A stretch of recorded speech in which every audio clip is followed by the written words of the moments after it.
லக்ஷ்மி தேவியா சரஸ்வதி தேவியா, செல்வமா கல்வியா? வாங்க கதைக்குள்ளே போகலாம். சங்க காலத்தில் செல்வத்தின் தேவியான லக்ஷ்மி தேவியும் கல்வியின் தேவியான சரஸ்வதி தேவியும் விவாதம் செஞ்சாங்க. என்ன விவாதம்? மனிதர்களுக்கு யார் முக்கியம்னு. லக்ஷ்மி தேவி சொன்னாங்க, செல்வம் இல்லாமல் மனிதனால் சந்தோஷமாக இருக்க முடியாதுன்னு. ஒரு செகண்ட் லக்ஷ்மி தேவி சிரிச்சிட்டு, அறிவு இல்லாமல் செல்வத்தை சரியாக பயன்படுத்த முடியாதுன்னு சொன்னாங்க.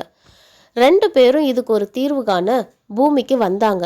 முதல்ல லக்ஷ்மி தேவி ஒரு ஏழை மனுஷனுக்கு செல்வத்தை அள்ளி கொடுத்தாங்க. ஆனால் சரஸ்வதி அவருக்கு அறிவை கொடுக்கல. இதனால் அந்த ஏழை மனுஷன் எப்படி செல்வத்தை பயன்படுத்தணும்னு தெரியாமல் பழைய நிலைமைக்கே வந்துட்டாரு. சரஸ்வதி தேவி வேற ஒரு ஏழை மனுஷனுக்கு கல்வியை அள்ளி கொடுத்தாங்க.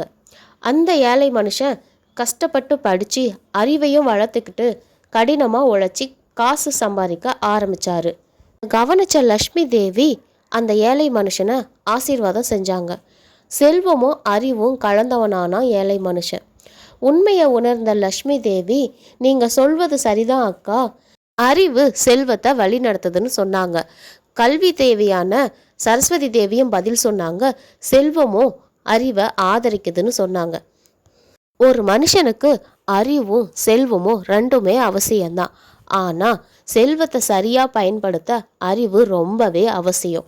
இந்த ஸ்டோரி பிடிச்சிருந்தா சப்ஸ்கிரைப் பண்ணுங்கள், லைக் பண்ணுங்கள்.